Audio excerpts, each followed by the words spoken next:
কিন্তু আমাদের আদিবিদ আদমকে আল্লাহ কুন ফায়াকুন শব্দ দিয়ে সৃষ্টি করে নাই, বরং নিজের কুদরতি হাতে আল্লাহ আদমকে তৈরি করেছে। ধরে কোন সুবহানাল্লাহ।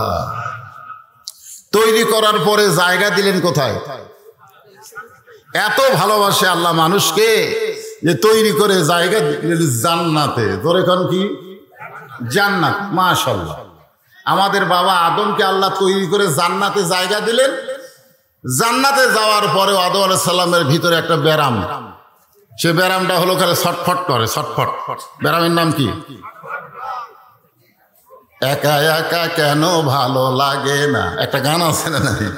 কোনো কাজে মন যেন বসে না, আমার কি হতে কি হইয়া গেল, আমি নিজেও তো কিছু বুঝি না। আল্লাহু আলিমুম বিজাতিস সুদূর। আল্লাহ কয় আদম তুই না বুঝলেও আমি বুঝি। জোরে কোন সুবহানাল্লাহ। তোর একলা একলা ভালো লাগতেছে না, তোকে ভালো লাগার বুদ্ধি করতেছি।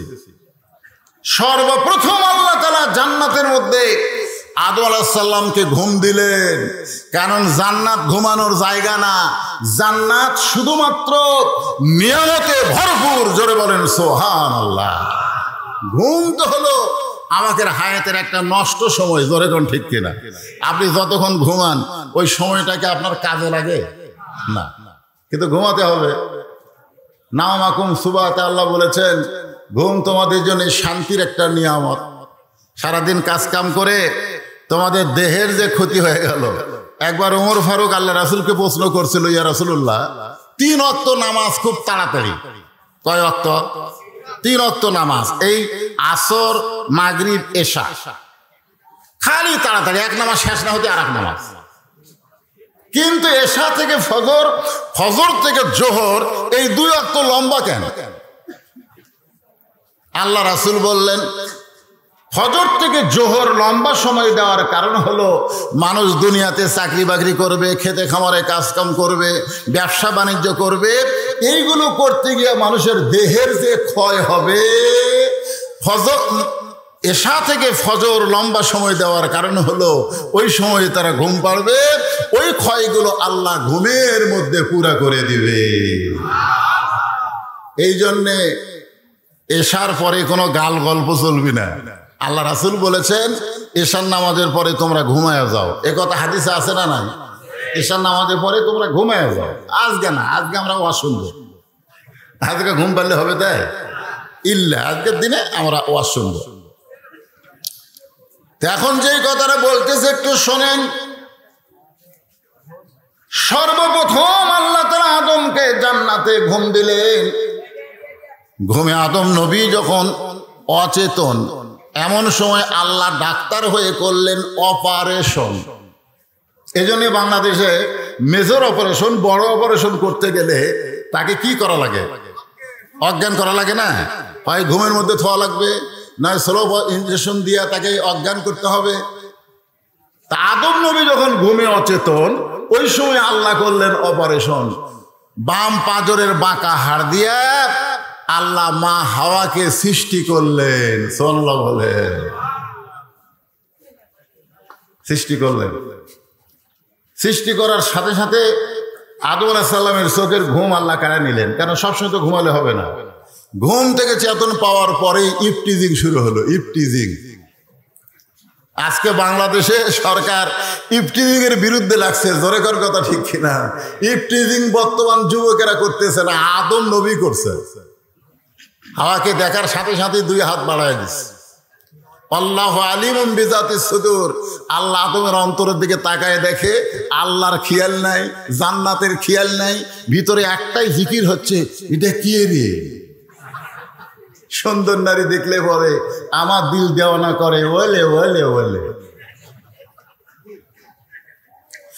আদম নবী যখন আমাদের মা হাওয়ার দিকে 2খানা হাত বাড়ালেন, আল্লাহ বললেন আদম ইফটিজিং করিস না, কারণ বিবাহের আগে হাত বাড়ানো হলো ইফটিজিং।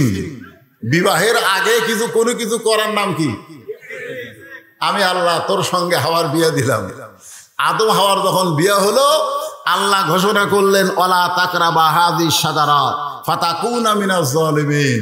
এতদিন কিন্তু আদম নবী জান্নাতে ছিল, আল্লাহ হুকুম করে নাই, কিন্তু যেই হাওয়াকে সৃষ্টি করা হলো তখনই ঘোষণা করলো সব গাছের ফল ফলাদি খাও, কিন্তু ওই গাছের ধারে যায় না, ওই গাছের ধারে যায় না। আদম আলাইহিস সালাম বললেন আমার ঠেকা পড়ছে, এত গাছ থাকতে ওই গাছে যাওয়া লাগবে কেন? কিন্তু আমাকে হাওয়া, মা হাওয়া কথা কয় না। আদম কয় কেরে হাওয়া কথা কও না কেন? আপনিও যা হামুও তাই। তার মধ্যে মারিফত আছে না নাই, জোরে কান আছে না নাই? হ্যাঁ। তখন ইবলিস শয়তান, ইন্না শাইতানা লাকুম আদুউম মুবিন, ইবলিস শয়তান মুসে তাও দিল যে আদমকে তৈরি করে আল্লাহ ফেরেশতা দিয়ে সেজদা করায় আনিছে। জোরে কোন কথা ঠিক কি না? আদমের কাছে আমার যাওয়া খুব কঠিন, আমি যাব আদমের প্রয়োজনে যাকে সৃষ্টি করছে সে হাওয়ার কাছে। এখন ইবলিস শয়তান এসে স্টার জলসা আর জি বাংলা চালু করে দিল। জোরে কোন কি চালু করলো? কথা কয় না। সর্বপ্রথম স্টার জলসার জি বাংলা চালু হয়েছে জান্নাতে রে, এটা আপনাদের ঘরে না। আপনি ঈশার নামাজ পড়ে বাড়িতে গেলেন, বাড়িতে যাওয়ার পরে আপনি মনে মনে চিন্তা করে ঢুকতেছেন যে আমি মসজিদের সামনে কাতারে ঈশার নামাজ পড়লাম, আমার বউ অবশ্যই নামাজ পড়ে যায় নামাজে তাসবিহ তেলাওয়াত করতেছে না কোরআন শরীফ পড়তেছে। এই নিয়তে ভিতরে পা দিয়ে দেখেন আপনার ঘরের ভিতর থেকে হরি হরি হরি হরি লো লো লো লো করে বাদ্য আসতেছে। আমি মুসলমান, আমার ঘরে হিন্দু করে বাদ্য কেন? ঘরে ঢুইকা দেখে বউ স্টার জলসা দেখতেছে, আর স্টার জলসা দেখার কারণে ভারতের নাটকে হিন্দুদের পূজা থাকবেই। জোরে কর কথা ঠিক কিনা? ওই পূজার বাদ্য মুসলমানের ঘরে বাজতেছে। তো এখন ইবলিস শয়তান স্টার জলসার মতন জি বাংলার মতন নাটক চালু করলো চোখের পানি লিয়া। যে গাছের কাছে যাইতে নিষেধ করার কারণ হলো ওই গাছের ফল খাইলে জান্নাত থেকে বের হওয়া লাগবে না। তাছাড়া আল্লাহ তোমাদেরকে জান্নাত থেকে বের করে দিবে, কারণ আমি তার সাক্ষী। আল্লাহ বলেছেন ওয়াইজ ক্বালা রাব্বুকা লিল মালাইকাতি ইন্নী জাইলুন ফিল আরদি খলিফা, আমি একটা জাতিকে তৈরি করে দুনিয়াতে প্রেরণ করব। আল্লাহ আসলে তোমাদেরকে দুনিয়াতে পাঠাবে, খামাকা বেহেশতে রাখছে, কিছুদিন পরে এই বেহেশত থেকে দুনিয়াতে বের করে দিবে। তবে ওই গাছের ফল যদি খাও তাহলে আর বার হওয়া লাগবে না। এমন বেকায়দা। ওই স্টার জলসায় হিন্দু মেয়েরা শ্বশুর শাশুড়ি বেটার বউ মিল নাই। জোরে কোন কথা ঠিক কিনা? দেওরা ভাবি প্রেম প্রীতি। জোরে কোন কথা ঠিক কিনা? হ্যাঁ, ভাইয়া তোমার বর, আমি যে দেবর, বুঝে দেখো ভাবি কার বেশি দাবি। ভাইয়া গেছে মালয়েশিয়া, আমি এখন আছি। আজকে মুসলমানের ঘর নষ্ট করেছে এই ভারতের চ্যানেলগুলা। জোরে কথা কোন ঠিক কিনা? এখন ওই যে যা হওয়ার তাই হলো। দুনিয়াতে চলে আসলাম। আল্লাহ সূরা আসরের মধ্যে বলতেছেন নিশ্চয় মানুষগুলো ক্ষতির ভিতরে, কিন্তু এই ক্ষতির মধ্যে আল্লাহ মানুষকে রাখবেন না। আল্লাহ ইল্লা দিয়ে ইস্তেসনা করলেন। আল্লাহ বললেন ইল্লাল্লাযীনা আমানু ওয়া আমিলুস সালিহাতি ওয়া তাওয়াসাউ বিল হাক্কি ওয়া তাওয়াসাউ বিস সাবর। এখানে চারটা বিষয় ধরে কোন কয়টা? এই বাবাজিরা খুব মনোযোগ দিয়ে শোনা লাগবে। কয় বিষয়? ইল্লা দিয়ে ইস্তেসনা করে আল্লাহ চারটা সাবজেক্ট আমাদেরকে বললেন, চারটা বিষয় বললেন। এই চারটা কাজ যার মধ্যে থাকবে সে ক্ষতির মধ্যে পড়বে না, বরং দুনিয়াতেই তার কষ্ট হবে। দুনিয়া থেকে বিদায় নেওয়ার সঙ্গে সঙ্গে আল্লাহ তাকে সব জান্নাতের মালিক বানায় দেবে। এখন বলেন এই চারটা বিষয় আমাদের জানার দরকার আছে না নাই? এই পাগড়িওয়ালা হুজুর এটা কে রে মাঝখানে রে? আর চেহারা দেখলেই দেখেন, চেহারার মধ্যে একটা মজা আছে না নাই? সুবহানাল্লাহ। এরা জীবনে খাড়া হয়ে পেশাব করে না, একে পেশাব করে দেখলেও সওয়াব। পেশাব করা দেখলে সওয়াব মানে ওরা পেশাব করতেছে আর কেরে কাশিস কেরে নিংড়াচ্ছি হুজুর। যদি ললের মধ্যে আটকা থাকে এই জন্য নিংড়াচ্ছে, কাশতেছে, কাশার পরে পানি খরচ করছে, অজু করতেছে, কেরে পাগড়ি আলা এই টুপি অজু করিস কেন? হুজুর আপনি জানেন না আমরা আল্লাহর কোরআন পড়ি, এই কোরআন শরীফ ধরতে গেলে ওযু ছাড়া, পবিত্র হওয়া ছাড়া ধরা যাবে না।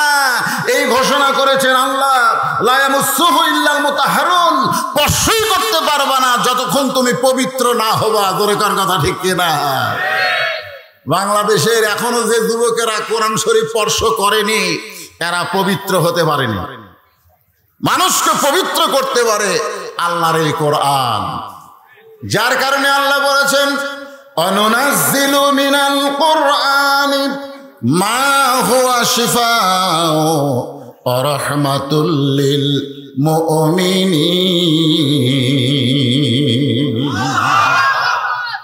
চারটা বিষয়ের মধ্যে এক নম্বর হলো ঈমান। যেখানে এক নম্বর কি? ইল্লাল্লাযিনা আমানু। এক নম্বর হলো ঈমান। সাহাবারা জিজ্ঞেস করলেন ইয়া রাসূলুল্লাহ ঈমান কি? আল্লাহ রাসূল বললেন ইকরার বিল লিসান, তাসদীক বিল জানান, আমল বিল আরকান, এরই নাম হলো ঈমান। আল্লাহ রাসূল তিনটা কথা বললেন, জোরে কোন কয়টা? এক নম্বর হলো ইকরার বিল লিসান, জবানে বলতে হবে লা ইলাহা ইল্লাল্লাহ, লা ইলাহা ইল্লাল্লাহ, লা ইলাহা ইল্লাল্লাহ। আপনারা বলেন তো লা ইলাহা ইল্লাল্লাহ বলতে কোনো কষ্ট আছে? আরে আপনারা তো অনেক যুবক জানেন না, যুদ্ধের সময় আমাদের বগুড়ার অনেক হিন্দুরা এই কলেমা বেশি পড়ছে। কারণ পাকিস্তানে আর্মি দেখলি ওরা কলমা পড়তো লা ইলাহা ইল্লাল্লাহ, লা ইলাহা ইল্লাল্লাহ। আর্মিরা বলতো বিলকুল ঠিক হয়। এক হিন্দু আমাকে বলছে হুজুর আপনাকে কলমার দাম আছে। এই কলমা কয়া পাকিস্তানের আর্মির গুলি থেকে আল্লাহ আমাকে বাঁচাই দিছে। পাকিস্তানের আর্মির গুলি থেকে আমি বাঁচে গেছি। দেখেন শুধু কলমা মুখে গাইয়া যদি আপনি পাকিস্তানের আর্মির গুলি থেকে বাঁচেন, এই কলেমাকে যদি তাসদীক বিল জানান কলিজার মধ্যে জায়গা দিবার পারতেন, তাহলে জাহান্নামের আগুন থেকে আল্লাহ আপনাকে বাঁচাই দিত। কারণ মুখে কলেমা বলা খুবই সহজ, কিন্তু কলিজার মধ্যে কলেমার জায়গা দেওয়া খুব কঠিন। কলিজার মধ্যে কলেমার যখন জায়গা হবে, ঈমানের জায়গা হবে, ওই মানুষটার কাছে জীবনের চাইতে, দুনিয়ার চাইতে ঈমানের গুরুত্ব বেশি হবে। কিসের গুরুত্ব বেশি? দুনিয়ার চাইতে, জীবনের চাইতে ঈমানের গুরুত্ব বেশি। এখন আপনারা বলেন তো আপনাদের কাছে জীবনের দাম বেশি না ঈমানের দাম বেশি? এরা কিন্তু অন্তর থেকে কয়া লাগবে। কয়েকদিন পর পরীক্ষা শুরু হবে। এখন ফিলিস্তিনে পরীক্ষা শুরু হচ্ছে, জোরে কোন কথা ঠিক না? হামাসের সৈন্যরা বলতেছে কিসের জীবন রে, ঈমান বাঁচাতে বাইতুল আকসাকে ওই ইহুদিদের কবরে দিব না। বিশ্বাস করেন হামাসেরা বিজয় হয়ে যাবে, জোরে কোন কথা ঠিক না? কারণ মানুষ যখন ঈমানের বলে বলিয়ান হয়ে যায়, কোনো বাতিল শক্তি তার সামনে দাঁড়াবার পারে না। কারণ ঈমানদার মরলে জান্নাত। অসুবিধা কি? তাসদীক বিল জানান, কলিজার মধ্যে ঈমান। উকিল বলতেছে যে কোনো মুহূর্তে আপনার ফাঁসি হবে, যে কোনো মুহূর্তে আপনার ফাঁসি হবে। যদি বাঁচতে চান রাষ্ট্রপতির কাছে একটা দরখাস্ত লেখেন। তাসদীক বিল জানানকে আমি বুঝাচ্ছি। আসামি বলতেছে রাষ্ট্রপতির কাছে দরখাস্ত লিখলে কি হবে? বলে রাষ্ট্রপতি যদি দয়া করে আপনাকে মাফ করে তাহলে আপনার ফাঁসি হবে না। আসামি বলতেছে যে রাষ্ট্রপতির কাছে তুমি দরখাস্ত লিখতে বলতেছো, এইরকম 3 জন রাষ্ট্রপতিকে আমি ক্ষমতা থাকা অবস্থায় মরা দেখছি। যার কাছে আমাকে দরখাস্ত লিখতে বলতেছো এরকম কয়জন? 3 জন রাষ্ট্রপতিকে আমি ক্ষমতার চেয়ারে থাকতে মরা দেখছি। একটা হলো বঙ্গবন্ধু শেখ মুজিবুর রহমান, একটা হলো জিয়াউর রহমান, একটা হলো জিল্লুর রহমান। যারা নিজেরাই বাঁচে না তাদের কাছে কোনো মুসলমান বাঁচার দরখাস্ত লিখবে না। দরকার কথা ঠিক না? উকিল বলতেছে তাহলে আপনার ফাঁসি হবে। আসামি মুসকে মুসকে হাসিয়ার বলে ফাঁসি হবে কিন্তু আমার মৃত্যু হবে না। ফাঁসি হবে কিন্তু আমার মৃত্যু হবে না। উকিল বলে আপনি কি পাগল হয়ে গেছেন? ফাঁসি হবে কিন্তু আপনার মৃত্যু হবে না, এটা কেমন কথা? আসামি বলতেছেন ওয়ালা তাকুলু লিমান ইউকতালু ফি সাবিলিল্লাহি আমওয়াতুন বাল আহইয়াউ ওয়ালাকিন লা তাশউরুন। আজকে আপনারা বলেন তো, ইসরায়েলের ইহুদিদের গুলিতে হামাস মুসলমান যারা মারা যাচ্ছে, ওরা কি মরতেছে? আল্লাহ বলেছেন আমার রাস্তায় যারা জীবন দেয় তাদেরকে তোমরা মৃত্যু বলো না, বরং আমি আল্লাহ বলতেছি তারা জীবিত। বাল আহিয়া, বাল আহিয়া, আল্লাহ বলতেছে বরং তারা জীবিত। তাসদিক বিল জানানের ব্যাখ্যা হলো আমার সব যাবে কিন্তু ঈমান যাবে না। বাড়ি ঘর সহায় সম্পত্তি, এমনকি আমার জীবন যাবে কিন্তু আমার ঈমান যাবে না। আপনাদের কাছে জীবনের দাম বেশি না ঈমানের দাম বেশি? ঈমানের প্রয়োজনে যদি জীবন দিতে হয়, কারা কারা আল্লাহ রাহে জীবন দিবেন? দুই হাত তুলে আবার আল্লাহকে দেখায়।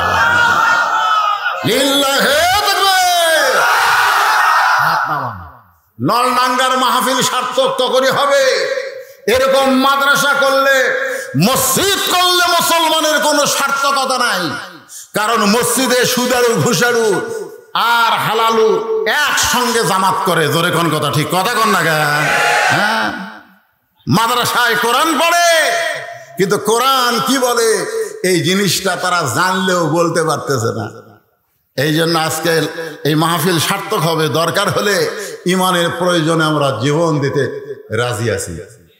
দুই হাত তুলে কাকে দেখাচ্ছেন? আরো জোরে বলেন, একটু মনোযোগ দিবেন। তারপরে রাসূল বললেন আমল বিল আরকান, ঈমানের শেষ বিষয়টা হলো আমল বিল আরকান। তুমি যে ঈমানদার এটা তোমার আমলের মাধ্যমে প্রকাশ করা লাগবে। এজন্য সূরা আসরের 2 নম্বর সাবজেক্ট হলো ওয়া আমিলুস সলিহা, নেক আমল করা লাগবে।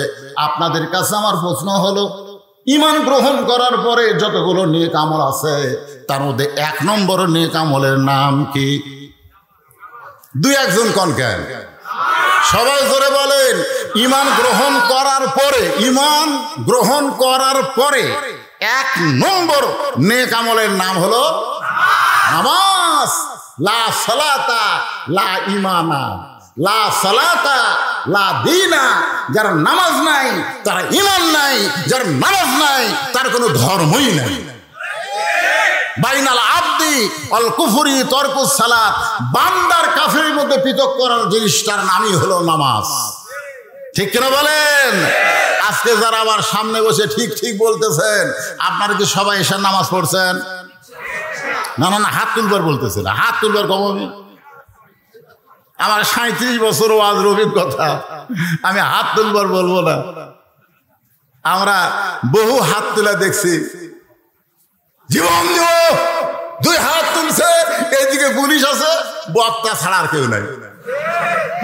জীবন দিবি, পুলিশ দেখে দৌড়ায়, সামনে আজরাইল খাড়া আছে। আজরাইল বলতেছে কোথায় যাস? কই পুলিশ হচ্ছে ভাই, বাঁচার জন্য দৌড়াই।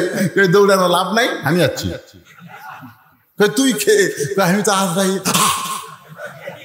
আমি সারা জীবন পুলিশ ধরার ভয় করছি ভাই, কিন্তু আজরাইল ধরার তো চিন্তা করিনি। আজকে আপনারা বসে আছেন, পুলিশ ধরবে, পুলিশ ধরার আগেই হয়তো আল্লাহ আজরাইল পাঠায় দিবে। ধরে কথা কন না কেন? এই জন্য খুব খেয়াল। 1 নম্বর হলো নামাজ। অনেকে বলবো হুজুর আমি না হয় 5 ওয়াক্ত নামাজ পড়ি না, কিন্তু তাই বলে কি আমি জুম্মার নামাজ পড়ি না? আমি কি জুমার নামাজ পড়ি না? 5 ওয়াক্ত পড়ে না, কিন্তু 7 দিন পরে 1 ওয়াক্ত পড়ে, তার নাম হলো জুমার নামাজ।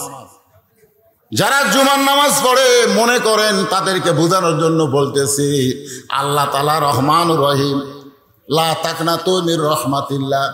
আল্লাহ বলেছে আমার রহমত থেকে তোমরা কেউ নিরাশ হয়ো না। সুবহানাল্লাহ। নামাজ কার ইবাদত? জোরে বলেন কার ইবাদত? আল্লাহ বলতেছে 5 ওয়াক্ত নামাজ পড়িস নাই, শুধু জুম্মা পড়েছিস, তাও পড়ার সাইজ ভালো না, সবার শেষে যায় আগে বার হয়েছিস। আমি আল্লাহ রহমান রহিম শুধু জুমার নামাজের কারণে তোদেরকে জান্নাত দিয়া দিলাম। যেই বলছে জান্নাত দিয়া দিলাম, জুম্মা পার্টি খুশি হয়ে জান্নাতের দিকে মারছে দৌড়। খুশি হয়ে 5 ওয়াক্ত নামাজ যারা পড়ে তাদের মন বেজার যে আমরা 5 ওয়াক্ত নামাজ আদায় করলাম, আমাদের কথা আল্লাহ কয় না, জুম্মা পার্টি জান্নাত দিল। ওরা জান্নাতের কাছে যায়, দেখে দরজার বিশাল একটা তালা, বিশাল একটা তালা। তালা দেখে বলবে আল্লাহ জান্নাত দিলেন, কিন্তু জান্নাতের দরজায় তালা কেন? আল্লাহ কয় খুঁজে দেখ, তোদের কাছে একটা চাবি আছে, তালা খোলার একটা চাবি আছে। ওরা পকেট হাতায় দেখবে একটা চাবি, একটা চাবি আছে। ওই চাবিটা তালার মধ্যে ঢুকবে কিন্তু ঘুরবে না, তালার মধ্যে ঢুকবে কিন্তু ঘুরবে না। জুম্মা পার্টি বলবে আল্লাহ তালা খোলার জন্য চাবি পাইলাম পকেটের মধ্যে, সেই চাবি তালার মধ্যে ঢুকলো কিন্তু চাবি তো ঘোরে না। আল্লাহ বলে তাকায় দেখতো তোর চাবির মধ্যে 5টা দাগ আছে কিনা, চাবি বার করে দেখতো 5টা দাগ আছে কিনা।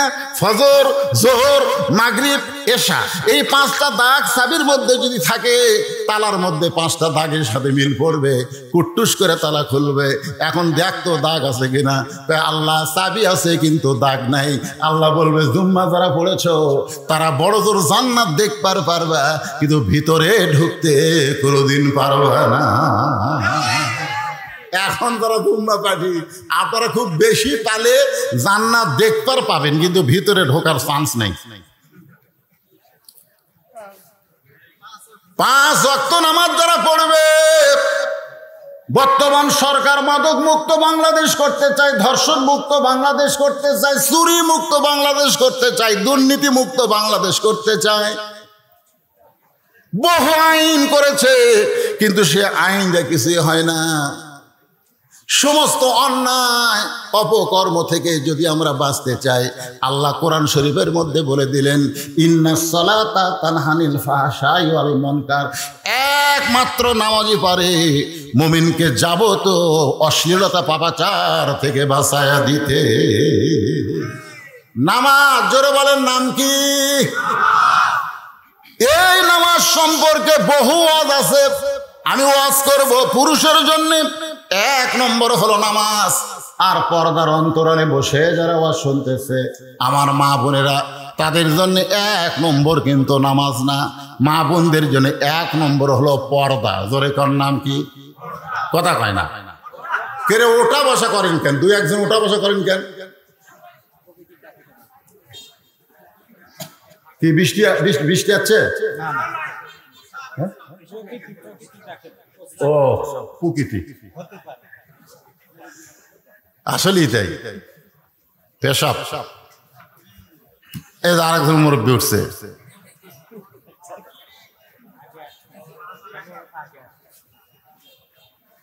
আসলে কোরআনের মাহফিলে বসলে পেশাব লাগলেও যারা উঠবে না, পেশাব লাগছে কিন্তু লাগার পরেও যারা উঠবে না, আল্লাহর কোরআন বলতেছে পেশাব জাতীয় যত ব্যারাম আছে এই কোরআনের ওসিলায় আল্লাহ সব ভালো করে দিবে।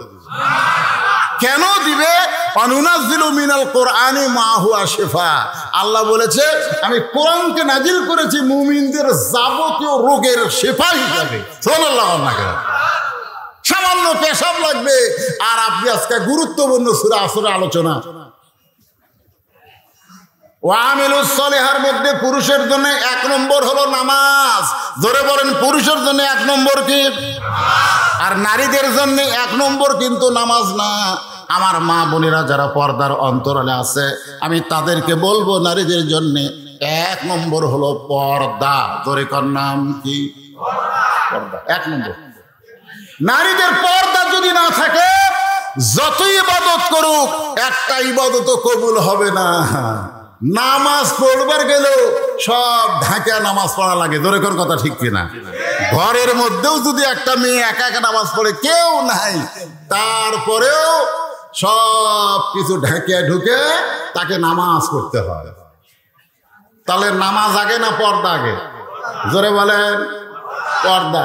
আমার মা বোনেরা যারা পর্দার অন্তরে বসে আছেন, তাদের জন্য কিছু ওয়াজ না করলে ওরা আবার মনে মনে কষ্ট পাবে যে হুজুর কি এক সূরা আসরের তাফসীর ধরলো, আমাকের ওয়াজ নাই।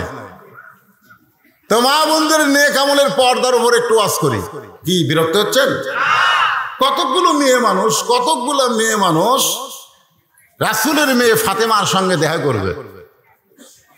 রাসূলের মেয়ে ফাতেমার সঙ্গে কতগুলো মেয়ে মানুষ দেখা করবে। মেয়ে মানুষের সঙ্গে দেখা করবে, খুব খেয়াল করবে। কিন্তু দরজা বন্ধ, বাড়ির দরজাটা কি বন্ধ। মেয়েরা চিন্তা করতেছে আমরা ফাতেমার কাছে যাব, যে ফাতেমা সম্পর্কে বলা হয়েছে সাইয়্যিদাতুন নিসাই আহলিল জান্নাহ, ফাতেমা তো জোহরা, জান্নাতি নারীদের নেত্রী হবে ফাতেমা, যার ডিগ্রি হলো জোহরা। ধরে কোন সুবহানাল্লাহ। সেই ফাতেমার কাছে যাবে, কিন্তু দরজা বন্ধ। এখন দরজা বন্ধ হলে কেমনে ফাতেমার কাছে যায়? এমন সময় দেখে সামনে একটা বাচ্চা দৌড়াদৌড়ি করতেছে। সামনে একটা বাচ্চা দৌড়াদৌড়ি করে। মেয়েদের মধ্যে একজন ডাক দিছে, ও বাবা তুমি একটু আমাদের কাছে আসো তো। বাচ্চা খেলাধুলা বাদ দিয়ে যখন চলে আসে, জিজ্ঞাসা করছে তোমার নাম কি? ওই ছোট্ট বাচ্চা বলতেছে আমার নাম হলো হোসাইন ইবনে আলী। আমার নাম কি? হোসাইন ইবনে আলী। আগে থেকেই বাপের নামেই মানুষ পরিচয় হয়। আমি যখন প্রথম বিয়ে করলাম, তাই বলে মনে করেননি যে আবার করছি, তা না। 91 সাল, কত সাল? 91 সালে কাজী সাহেব আমাকে বলল যে আপনার বাপের নাম কি? তো বললাম আমার বাপের নাম এই। আমার বিয়ে হয়ে গেল। বাড়িতে আসার পরে মা জিজ্ঞাসা করলো, কে বাবা বিয়ে পড়ানোর সময় কি হলো? আমি বললাম খালি বাপের নাম শুনলো, কাগজে লিখলো। তো মা বলতেছে আমার নাম কয়নি। আমি তো না মা আপনার নাম শোনেনি। মা ঘরের মধ্যে সেই কান্দ। আমি মাকে বললাম আপনি কান্দেন কেন? এই তোর বাপ তোর জন্য কি করছে? তোর জন্য তোর বাপ কি করছে? যা করছে আমি। বাবা আনন্দে মাতিয়ে সাগরে ভাসাইয়া সেই যে চইলা যায় ফিরে আসে না। মাজন ধরিয়া উদরে কতই কষ্ট করে, 10 মাস পরে পায় প্রসবের বেদনা। এমন দরদি ভাবে কেউ হবে না তোমার মা। আর আমার নাম তোর বিয়ে দেয়নি? না মা, খালি আব্বার নাম। কিন্তু ভাই 2014 সালে আমার জামাই যখন আমার মেয়ে বিয়ে করতেছে, তখন কাজী সাহেব বলতেছে আপনার বাপের নাম কি, আপনার মায়ের নাম কি? আমি চিন্তা করলাম যে 91 সালে খালি বাপ দিয়ে বিয়ে হলো, আর 14 সালে বাপও লাগলো মাও লাগলো, ব্যাপার কি? কারণ আগেকার সরকার এরা বাপের গুরুত্ব দিছে, মায়ের গুরুত্ব দেয়নি। আর বর্তমান সরকার মা আর বাপ দুটারই গুরুত্ব দিছে। জোরে কর কথা ঠিক কিনা? এখন বলেন সরকার কামটা ভালো করছে না খারাপ করছে? 360টা মসজিদ বানাছে, মডেল মসজিদ। যখন রাস্তার কাছে দেখা যায় হাই রে কি বানাছে রে, জোরে কর কথা ঠিক কিনা? 560টা মসজিদ বানাছে। পৃথিবীর কোন রাষ্ট্রপতি কোন প্রধানমন্ত্রী এতগুলো মসজিদ বানায়নি যেটা বানাছে আমাদের বাংলাদেশের প্রধানমন্ত্রী। কামটা ভালো না খারাপ? কথা কর না কেন? ভালো যেগুলো করছে সেগুলো ভালো বলা লাগবে। দু একটা খারাপের কথা বললেই এখন সাইড থেকে বলবি হুজুর যতই কোকরে ওই দলে।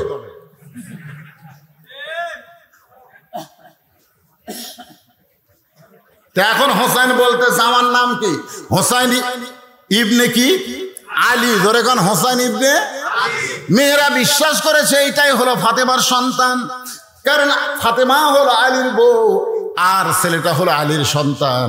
বলতেছে বাবা আমরা তোমার মায়ের সঙ্গে দেখা করব, তুমি যদি তোমার মায়ের সঙ্গে দেখা করার একটু ব্যবস্থা করতে পারো। ছোট্ট হোসাইন বলতেছে আপনাদের কোনো টেনশন নাই, আপনারা একটু ধৈর্য ধরেন। এই কথা বলি ঘরের মধ্যে গিয়া মায়ের ঘরের দরজায়, কারণ ঘরের মধ্যে গিয়া মায়ের ঘরের দরজা এখানে বোঝা লাগবে মেয়ে মানুষদেরকে সব ঘরে রাখা যাবে না, মেয়েদেরকে রাখতে হবে অন্দরমহলে। ধরে কন কি মহল? কথা কন কি মহল? ছাত্ররা ইমাম গাজ্জালিকে বলল অন্দরমহল মানে কি? ইমাম গাজ্জালি বললেন অন্দরমহল মানে কবর। সমস্ত ছাত্র বলে হুজুর অন্দরমহল মানে কবর, আপনি কি বুঝাবার চান? ইমাম গাজ্জালি বললেন একজন মেয়ে মানুষ মারা গেলে যে কয়জন পুরুষ মানুষ তার লাশটা ধরে কবরে নামাবার পারবে কেবলমাত্র তারাই অন্দরমহলে ঢুকতে পারবে। পাইকারি হারে সব পুরুষ অন্দরমহলে ঢুকতে পারবে না। আপনারা কি আমার কথা বুঝতে পারলেন? কি বুঝলেন?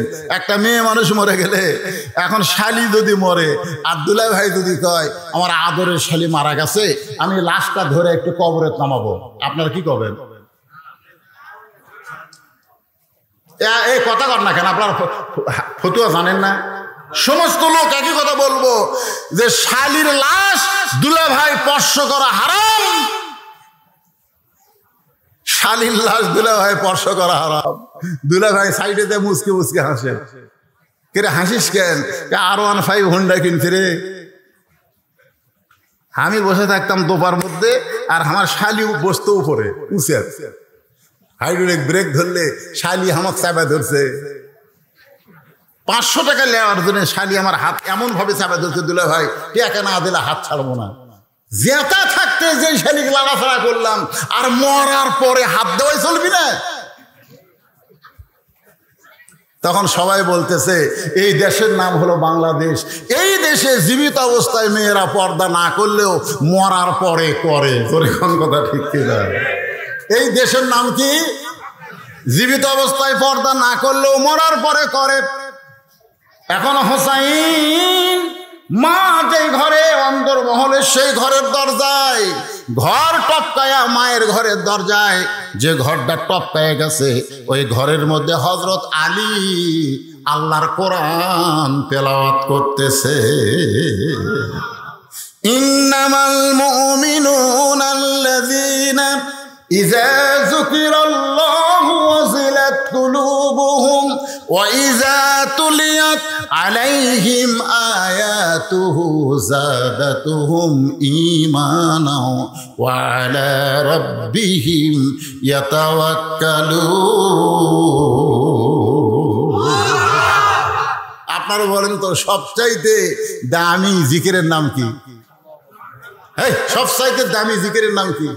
আফজালুল জিকির, আফজালুল জিকির তেলাওয়াতুল কোরআন। সবচাইতে দামি ইবাদত হযরত আলী করতেছে। কিন্তু এমন সময় হোসাইন যখন মায়ের ঘরের দরজায় কোরআন তেলাওয়াত বাদ দিয়ে বলতেছে, এই হোসাইন থাম থাম থাম, বেড়ায় খেলাধুলা করতেছিলি, ঘরের মধ্যে দৌড়ে সেই মায়ের ঘরের দরজা থাম। তার মানে বোঝা গেল আপনি যত বড় ইবাদতকারী হন না কেন, আপনার ছেলে মেয়েরা কি করতেছে আপনাকে খেয়াল করার দরকার আছে না নাই? দরকার আছে না? হযরত আলী কি পড়তেছে? কোরআন পড়তে পড়তে ব্যাটারি থামায় দিছে। তার মানে আপনারা বুঝে নেবেন, আপনি যতই নামাজি হন, আপনি যতই হাজি হন, আপনার ছেলে কি করতেছে, আপনার মেয়ে কি করতেছে, এইটা বাবা হিসাবে, অভিভাবক হিসাবে আপনার দেখার দরকার আছে না নাই? দরকার আছে না নাই? দেখেন তো আপনার ছেলে কি করতেছে। সরকার বলেছে 22 বছরের আগে ছেলেদের বিয়ে করা যাবে না, আর 19 বছর থেকে প্রেম করতেছে। ধরে কোন কথা ঠিক কিনা? বাল্য বিয়ে হারাম, বাল্য প্রেম কি? আপনার মেয়ে 18 বছর আগে বিয়ে দেওয়া যাবে না। ওই 17 বছরে কি করতেছে আপনি বাবা হিসাবে খেয়াল করবেন না? আপনার মেয়ে কি হলো? পরিমণি হলো না কি হলো? কে দেখবে? আপনি নিজে প্রথম দেখবেন? রাসূল নিজের মেয়ের দিকে তাকায় দেখছে। 9 বছরের ফাতেমা হাতের মধ্যে চুরি দিয়ে মুসকি মুসকি হাসতেছে। আল্লাহ রাসূল নিজে দেখেছে মেয়ে হাতে চুরি দিয়ে হাসতেছে। নবী ঘরের মধ্যে ঢোকেন নাই। ফাতেমা চমকে গেল, বাবা ঘরে ভুলকি দিয়েই বের হলো কেন? বার হয়ে দেখে বারান্দায় নবী কাঁদতেছে। ফাতেমা জিজ্ঞাসা করে, বাবা কান্দার কারণ কি? আল্লাহ রাসূল হিকমতের সাথে বললেন যে দুনিয়াতে সাজবে মা, আল্লাহ তার আখিরাতের সাজ কমায় দিবে। বাল তুসিরুনাল হায়াতাদ দুনিয়া ওয়াল আখিরাতু খায়রুন ওয়া আবকা। সঙ্গে সঙ্গে ফাতেমা হাতের চুড়ি খুলে ফেলে দিলেন। 2টা চুড়ি খুলে যখন ফেলে দিছে, নবী দৌড়ে গিয়া 2টা চুড়ি খুলে জামার পকেটের মধ্যে ঢুকাই দিলেন। ফাতেমা বললেন, বাবা যেই চুরি হাতে দেওয়ার কারণে ঘরে না ঢুকে বারান্দায় কানলেন, সেই চুরি ফেলে দিলাম, আপনি কুড়ে কেন পকেটে ঢুকাইলেন? আল্লাহ রাসূল বলে, ফাতেমা তুই মন খারাপ করেছিস, আমার একটু কাছে আয়। যে কাছে আইছে রাসূল ফাতেমার কপালে চুম্বন দিয়ে বললেন, ফাতেমা এই চুড়ি একদিন তোর হাতে আমি পরাই দেব, একদিন নাক ফুল পরাই দিব, একদিন কানের দুল পরাই দিব, একদিন গলায় মালা পরাই দিব। আল্লাহ রাসূল বললেন, যেদিন তোমার বিবাহ হবে ও ফাতেমা শুনে নাও, মেয়েরা কেবলমাত্র এক ব্যক্তির জন্য সাজতে পারবে, সেই ব্যক্তি হলো তার স্বামী। স্বামী ছাড়া অন্য কোনো পুরুষের জন্যে নারীদের সাজা জায়েজ নাই। তাহলে আপনার 17 বছরের মেয়ে ওই কার জন্য ভুরু পেন করছে রে? ওই কার জন্য প্লাজো পরে হাই হিল পরে কিলকিল করতেছে? কার জন্য? ওর তো বিয়ে হয়নি। ওই এত সাজুগুজু করে গোটা নলডাঙ্গা ঘরে কেন? আপনি বাবা হিসেবে খেয়াল করার দরকার। কথা কন না কেন? আসলে না, আপনি ফজরের নামাজ পড়তে আসতেছেন, আপনি বুড়া মানুষ চেতন বসেন, আর সালাতো খায়রুন শোনার পরে আপনি চেতন পেয়ে পৌষ মাঘ মাসে ঠান্ডার মধ্যে ওযু করে আপনি মসজিদে আসতেছেন। আপনার যে 18 বছরের পাটা আছে, খেয়াল করার দরকার নাই যে আমি মসজিদে যাচ্ছি, আমার ছেলের খবর কি? আপনি জানলা দিয়ে তাকায় দেখেন, পাও নাই মাথাও নাই, মনে চাউলের বস্তা ঢাকা থাকা। মানে আজান যখন শুরু হয়েছে আসসালাতু খায়রুম মিনান নাওম, তখন ওই বেটা আজান শুরু মিনা দেখে পাও লিয়াচ্ছে ল্যাপের মধ্যে, মাথার উপর তুলে দিচ্ছে ল্যাপ। আজান শুনবে না, বাপ কয় কে রে? 3টা পর্যন্ত আর্জেন্টিনার খেলা দেখলো হইচই করে, আর ফজরের সময় চাউলের বস্তা হয়ে গেল। কি দেখার দরকার আছে না? নাই। আস্তে করে দরজা করে বিড়াল যেমন ইন্দুর ধরে চুপ চুপ করে এসে ল্যাপ দিছে টান। ল্যাপ টান দিয়ে বলতেছে ছেলে লাভ দুটো বলতেছে বাবা বাবা আহা করতেছেন কেন? বলে আহা করার কারণ হলো ল্যাপের তলে তোর সাইজ আর সকালবেলা সাইড থেকে কুত্তের সাইজ একই সাইজ। 10 বছর থেকে জোর করে ঢাল ধরে পিঠে নামাল ধরাতে হবে, ধরে কোন কেনা 18 বছর 3টে পর্যন্ত ওই ইহুদি খ্রিস্টানদের খেলা দেখিস, আর আজান শোনার পর ল্যাপের মধ্যে ঢুকিস। অজু কর, অজু কর, তোকে ছাড়া আমি মসজিদে যাবো না। বেটা গজু করে সাথে করে মসজিদে নিয়ে নামাজ পড়তেছে। যখন জামাত কাতার সোজা হচ্ছে তখন বেটা বাপ ডাকে, কুটি না পায়ের গোড়ালির সঙ্গে গোড়ালি মিল কর, শয়তান ফাঁক তো চলবি না, ফাঁকের মধ্যে শয়তান ঢুকবি। এখানে কাতার বাধ্য হয়ে বাপ বেটা নামাজ পড়তেছে। 2 কান্দে 2 ফেরেশতা বলতেছে আল্লাহ এই বাপ বেটার খবর কি? আল্লাহ বলতেছে বাপ বেটা দুটাই একসাথে জান্নাতি। জোরে করে সুবহানাল্লাহ। কারণ আমল করেছে কু আনফুসাকুম ওয়া আহলিকুম নারা, জাহান্নামের আগুন থেকে বাঁচতে চাইলে বাবা তুমি একলা বাঁচো না, তোমার বেটা বেটি ক্লিয়া বাঁচা লাগবে। জোরে কোন কথা ঠিক কিনা? একটু মনোযোগ দিয়ে শুনবেন। হযরত আলী বললেন থাম, তোর বয়স কত?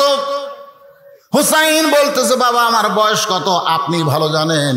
আলী বলতেছে আমি জানি বলি তো তোরে থামাইয়া দিছি, কারণ তোর এমন বয়স বর্তমান চলতেছে, এই বয়সে যখন তখন মায়ের ঘরে ঢুকতে পারবি না।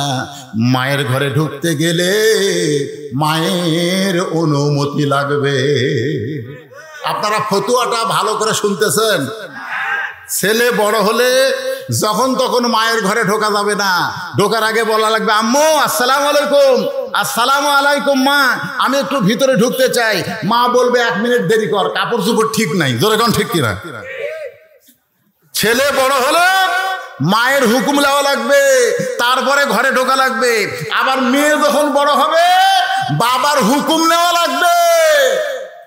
ইচ্ছা মতো মেয়ের ঘরে ঢোকা যাবে না, বলা লাগবে মা আমি একটু তোর ঘরে ঢুকতে চাই। আমার 3 মেয়ে, আমার তো আল্লাহ ছেলে দেয়নি। আমি 3টে মেয়েকে দোলনা ছোঁয়াইনি, কোরআন আমার সামনে দোলনা ছোঁয়াইনি। আমি 3 মেয়েকে আমার বুকের উপরে ঘুম পাড়াছি। 3 বছর করে আমি বুকের উপর ওদের ঘুম পাড়াইছি। আমি রাত্রেবেলা ওদেরকে বুকে নিয়ে ঘুম পাড়ছি। ওরা যেন বলতে না পারে যে আমার বাপের ছেলে নাই দেখে আমার বাপ মেয়েদেরকে পছন্দ করে না, এ কথা যেন বলবার না পারে। এই জন্য 3 মেয়েকে 3 বছর করে, ওদের 3 বছর বয়স পর্যন্ত আমি বুকের উপর নিয়ে ঘুম পাড়ছি। এখন সেই মেয়েরা কোনো কিছু লাগলে আমাক বলে না, আর মাও কয় মা আমাকে এটা লাগবে, আব্বু কও। তাই কই করে তোর কে টাকা পয়সা লাগবে, সরাসরি আমাকে বললে কি হয়? শরম লাগে। আমি কই আমারও শরম লাগে। সাল্লাল্লাহ সাল্লাল্লাহ। জোহরের নামাজের পরে রাসূল আইছে ফাতেমার কাছে, দরজায় সালাম দিলেন। ফাতেমা দরজার কাছে এসে ওয়ালাইকুম আসসালাম বলে কান্না শুরু করলেন। রাসূল বললেন, মা তোর চেহারাটা দেখি চলে যাবো, একটু দরজা খোল। ফাতেমা বলতেছে, বাবা এমন একটা পোশাক আমার পরনে আছে একমাত্র আমার স্বামী ছাড়া দরজা খোলা যাবে না, এমনকি হাসান হোসেন আসলেও দরজা খুলে দেব না, কারণ যে পোশাক আমার পরনে, এই পোশাক পরে বাপের সামনে সন্তানদের সামনে দাঁড়াতে আমার শরম লাগে। মেহেরবানি করে আপনি ফেরত যান। আসরের নামাজ পড়ার পরে আল্লাহর নবী এসে বললেন, ফাতেমা আমি তোর মুখটা একটু দেখবার চাই, দরজা খোল। ফাতেমা বললেন, বাবা আপনি কেন বারবার বিরক্ত করেন? আমার পরনে এমন কাপড়, আমি আপনার জন্য দরজা খুলতে বড় শরম পাই। আল্লাহর নবী এক টানে গায়ের চাদর খুলে জানলার কাছে গিয়ে বললেন, ফাতেমা এই চাদর পরে তুই আমার জন্য দরজা খুলে দে। নবীর গায়ের চাদর পরে ফাতেমা যখন দরজা খুলে দেয়, আল্লাহর নবী ফাতেমার মুখের দিকে তাকায় দেখে চোখের নিচে কালিমা পড়ে গেছে। রাসূল মুস্কি হাসিতে বললেন, ফাতেমা বাবার চাদর গায়ে দিয়া চোখের নিচে সুরমা দেওয়াতে তোরে খুব ভালো লাগতেছে। ফাতেমা কান্দের বলে, বাবা আমি সুরমা ব্যবহার করি না, কারণ আমার সুরমা দেওয়ার কি দরকার? কয়েকদিন হলে না খাওয়ার কারণে আমার চোখের নিচে কালিমা পড়ে গেছে। আল্লাহ রাসূল ফাতেমার হাত ধরে বললেন, মা দুনিয়ার বহু ধনী ধনী যুবক তোকে বিয়ে করবার চাইছিল, কিন্তু তাদের সঙ্গে আমি তোকে বিয়ে দিবার পারলাম না।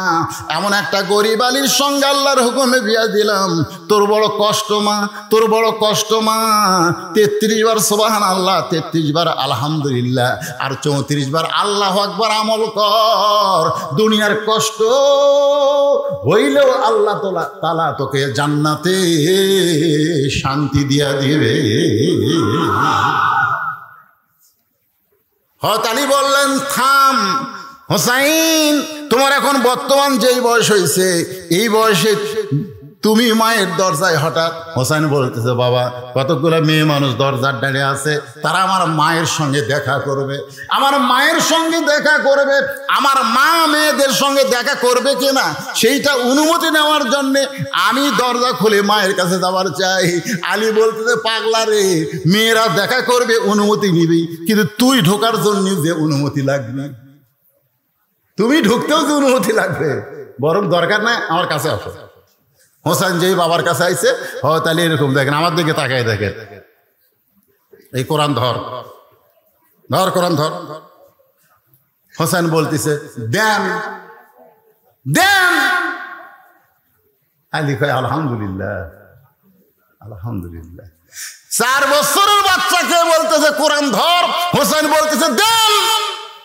তার মানে আলী বুঝতে পারলেন, আমার হাসান হুসাইন জন্মসূত্রে পবিত্র হয়ে জন্মেছে। ধরে কোন সুবহানাল্লাহ। আপনি কি আপনার 4 বছরের বাচ্চাকে এরকম কোরআন দিছেন? ধর, কোরআন ধরবি, ওই ধরছে একদম বাগডম ঘোলারম সাজে, ঢাক ঢোলক ঝাঁঝর বাজে। মা আমার কয়, হুজুর ভালো করে দোয়া করেন তো। ওই বাথরুমে দেয়া খাড়া হয়ে পেশাব করে। আমি কই বসে কর, ওই বসে না, খাড়া হয়ে মারে। একটু দোয়া করেন তো হুজুর, ইদেন বসে থেকে পেশাব করে। তা আমি ওরে ডাক দিয়ে বললাম, দোয়া করার আগে কে রে, তুই কোন ক্লাসে পড়িস? ক্লাস 2-এ পড়ি। চাচা তো 2-এ পড়িস, কেমনে পেশাব করা লাগে তোর স্যার শিখাইনি? খাড়া হয়ে পেশাব করিস কারে, বসে পেশাব করবি। তখন মুসকে মুসকে হাসার কাছে, চাচা কি দেখুন, প্রাইমারি পেশাবখানা যায় দেখি আমার স্যারই খাড়া হয়ে পেশাব করে। ওর স্যার খাড়া হয়ে পেশাব করে, আর সেই স্কুলে আপনার কলিজার টুকরা মাসুম বাচ্চাকে আপনি দিছেন, আর ওর শিক্ষা মিথ্যা দিয়ে শুরু, একদম বাগডম ঘোড়াডম সাজে, ঢাক ঢোলক ঝাঁঝর বাজে, বাঁচতে বাঁচতে চললো ঢুলি, ঢুলি গেল কমলা ফুলি, কমলা ফুলির টিয়াটা, সূর্য মামার বিয়াটা। তারপরের পৃষ্ঠায় আছে আই আই টিয়ে, নাই ভরা দিয়ে, না লে গেল বোয়াল মাছে, তাই না দেখা ভদন মাছে। এই কোরআন শরীফ ধরবি। আপনি বাবা হিসাবে আপনার সন্তানকে কি করবেন সেই সিদ্ধান্ত আপনাকে নেওয়া লাগবে, নচেত একটা সন্তান হাসরের ময়দান আপনাকে ছাড়বে না। আল্লাহ কোরআনে বলেছেন, ওয়াকালাল্লাযীনা কাফারু রাব্বানা আরিনাল্লাযাইনি আদাল্লানা মিনাল জিন্নি ওয়াল ইনসি নাজআলহুমা তাহতা আকদামিনা লিয়াকুনা মিনাল আসফালিন। প্রত্যেকটা বাচ্চারা বলবে, আল্লাহ আমি আলেম হবার চাইছিলাম, হাফেজ হবার চাইছিলাম, কিন্তু আমার বাবা হাফেজি মাদ্রাসা বাদ দিয়ে প্রাইমারি ভর্তি করে দিয়ে আমাকে শয়তান বানাছে, এখানে আমার কোনো দোষ নাই। আল্লাহ আমাকে জাহান্নামে দিবেন, জাহান্নামে দেওয়ার আগে আমার বাপক নিয়ে আসেন, আমি বাপের মুখের উপর পাও দিয়ে জাহান্নামে যাবার চাই। যেই বাবা মাদ্রাসা থাকতে, হাফেজি মাদ্রাসা থাকতে আমাকে প্রাইমারিতে ভর্তি করে শয়তান বানালো, আমি সেই বাবাকে ছাড় দেব না। আল্লাহর বান্দারা, আপনি প্রাইমারি কেন, হাই স্কুল কেন, ইঞ্জিনিয়ার কেন, ব্যারিস্টার কেন, সবই পড়েন, কিন্তু আপনার মাসুম বাচ্চাকে, বেগুনা বাচ্চাকে আপনি আগডুম বাগডুম না দিয়া আল্লাহর কোরআন হাতে তুলে দেওয়ার চেষ্টা করে। সুবহানাল্লাহ, দুই একজন করেন কেন? এই ছোট বাচ্চাদের হাতে আল্লাহর কোরআন তুলে দিতে রাজি কারা কারা? দুই হাত তোলে, আল্লাহকে হাত দেখান তো দেখি কারা কারা রাজি। এই দুই হাত তোলেন ভাই, আপনিও তোলেন। লিল্লাহি এইটা যদি বর্তমান সরকারের কাছে খবর যায় যে বজলসি সবগুলো মানুষকে কোরআনের মাদ্রাসায় বাচ্চা দেওয়ার জন্য হাত তুলে নিছে, সমস্যা নাই। করোনা যখন শুরু হলো বুঝলেন, তখন তো হাফেজি মাদ্রাসা খোলা, প্রাইমারি বন্ধ। 37 জন প্রাইমারির বাচ্চা আমার মাদ্রাসাত ভর্তি হলো। ওর বাপ করুক, আমি বললাম কে বাবা কি খবর?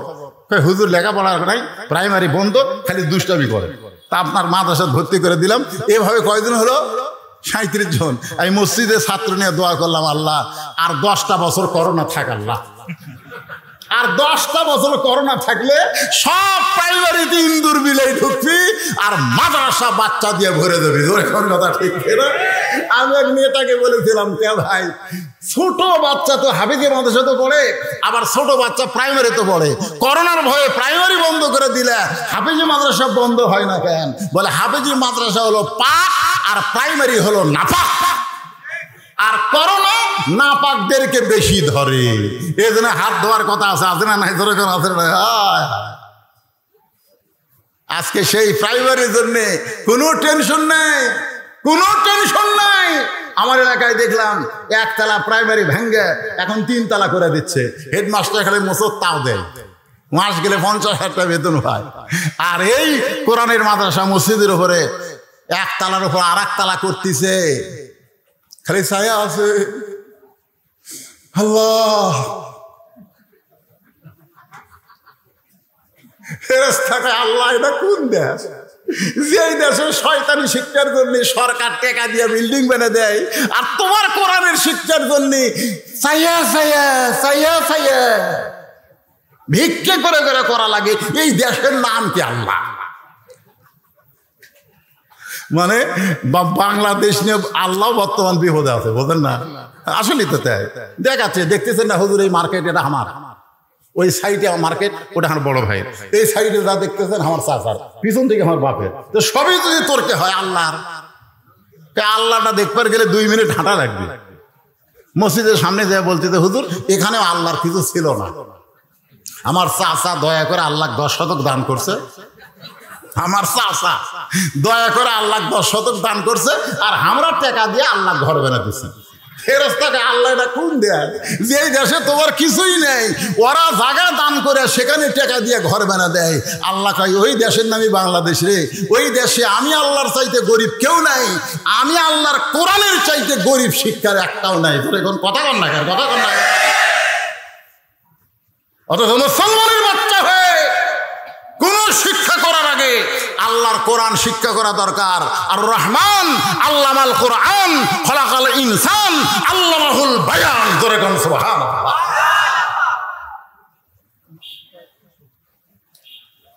ভাই কিছু আপনাকে সমস্যা আছে? কিছু সমস্যা?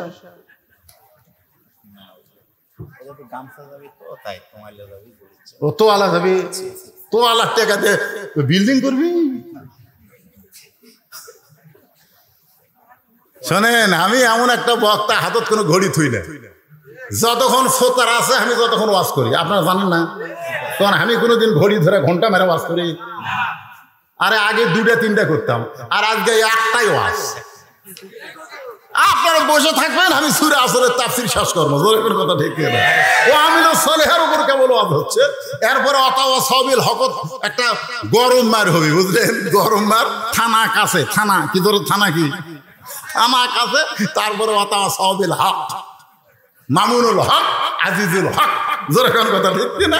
মামুনুল হক বউ দিয়ে ধরা পড়ছে, সাংবাদিক বলে তোর কাবিন আছে, আর শাহরুখ খান সমান তালে পেটে খেলে বাচ্চা দিচ্ছে, 2.5 বছর পর বর্ষেরা প্রকাশ হচ্ছে, লুচ্চা সাকিব ধরা পড়ে না, অথচ আলেম ধরা পড়ে হক হওয়ার কারণে। জোরে কোন কথা ঠিক না?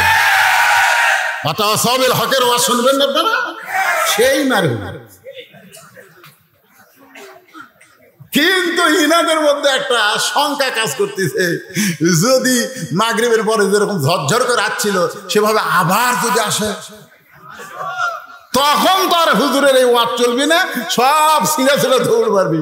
এই জন্যই ভাইজান, আল্লাহর এই কোরআনকে, আল্লাহর এই নবীর ঘর মাদ্রাসাকে মহব্বত কারা কারা করেন? 2 হাত তুলে আল্লাহকে দেখান তো দেখি, দেখি 2 হাত তুলে আল্লাহকে। আল্লাহ দেখেন, আল্লাহ তোমার কোরআনকে, তোমার কোরআনের মাদ্রাসাকে ভালোবাসে। হাত নামান, হাত নামান। এখন আপনাদের কাছে ব্যাগ যাবে, রুমাল যাবে, ওই ব্যাগ রুমাল গেলে কারা কারা 1টা টাকাও দিবেন না? হাত তোলেন। 1 টাকাও দিবেন না? হুজুর আমি 1টা টাকা দেব না। কারা কারা টাকা দিবেন? যা পারেন তাই দিবেন। হাত তোলেন, 2 হাত তোলেন দেখি কারা কারা। লিল্লাহি তাকবীর। তোলেন ভাই, তোলেন, আমাদের কাছে আসবি তো। মাশাআল্লাহ। এই ব্যাগলা পাঠি তেজও ছাড়বা না। আমরাও কিন্তু হাত তুলছি, আমাকে দেওয়া লাগবে। জোরে কোন ঠিক না? হ্যাঁ। এই কোথায় ব্যাগলা, কোথায়? এই নামিছে ব্যাগ না চাদর? কিলে নামলো? হ্যাঁ, এই ব্যাগ আর চাদরের মধ্যে দিতে গেলে হয়তো 2টা মিনিট টাইম লাগবে। এই 2টা মিনিট সময় মাদ্রাসার ছাত্র কয়জন হুজুর? সর্বোচ্চ মাদ্রাসার ছাত্র কত? কয়জন ছাত্র? করো না এই 43 বুঝি না, আমরা 50টা ধরলাম। এই 50 জন মাদ্রাসার ছাত্রকে 50টা কোরআন শরীফ দেওয়া লাগবে। একটা কোরআন শরীফ মাত্র 500 টাকা দাম। আপনি 500 টাকা দিবেন, এদের হাতে একটা কোরআন দেওয়ার সওয়াব আল্লাহ আপনার বাপ মার কবরে দিবে, আপনার আমল নামায় দিয়ে দিবে। যাদের বাপ মা কবরে গেছে, কোরআন শরীফ বাবদ 500 টাকা দেন, একটা কোরআন দানের সওয়াব পাবেন। কোন আল্লাহর পাগল সর্বপ্রথম এই মাদ্রাসার বাচ্চাদের হাতে একটা কোরআন শরীফ বাবদ 500 টাকা দান করবে? আপনারা গামছা দেন। কে হাত তুলছে? আসেন বাবা, আসেন আসেন আসেন আসেন, দৌড় আসেন। আমি মাত্র 50 জন কাছে, 50টা হাজার হাজার লোকের মধ্যে 50 জন পাগলকে আমি বলতেছি, টাকা পয়সা কিছু না বাজান, টাকা পয়সা কিছু না, যে কোনো সময় মৃত্যু হবে। আজকের এই দানটা আপনার জান্নাতের ব্যাংকে আল্লাহ অ্যাকাউন্ট খুলে দেবে। আল্লাহ সর্বপ্রথম তোমার একজন বান্দা কোরআন শরীফ বাবদ 500 টাকা দান করেছে, আল্লাহ কবুল করেন। আরো 2টা কোরআন বাবদ 500, 3টা হয়ে গেল, আর একটা 500 পাওয়া গেল, 4টা হয়ে গেল, 4টা হয়ে গেছে। মাত্র 50টা কোরআন চাইছি, মাশাআল্লাহ। আর একজন আল্লাহর বান্দা 500 দিল, 5টা হয়ে গেল। আর একজন আল্লাহর বান্দা 500 দিল, 6টা হয়ে গেল। আর একজন একটা দিল, 7টা হয়ে গেল, 7টা হয়ে গেছে। আল্লাহ আর একজন আল্লাহর বান্দা 2টা কোরআন বাবদ 1000 টাকা দিছে। আর একজন 500 টাকা কোরআন বাবদ। ছোট্ট একটা বাচ্চা তেল হাতে বাইরা, তারপরে কোরআন বাবদ 500 টাকা দান করে দিল। আল্লাহ কবুল করেন।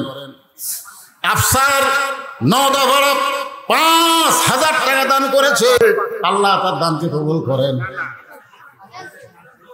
কোরআন শরীফের টাকা বাকি চলবে না, কোরআন লগত।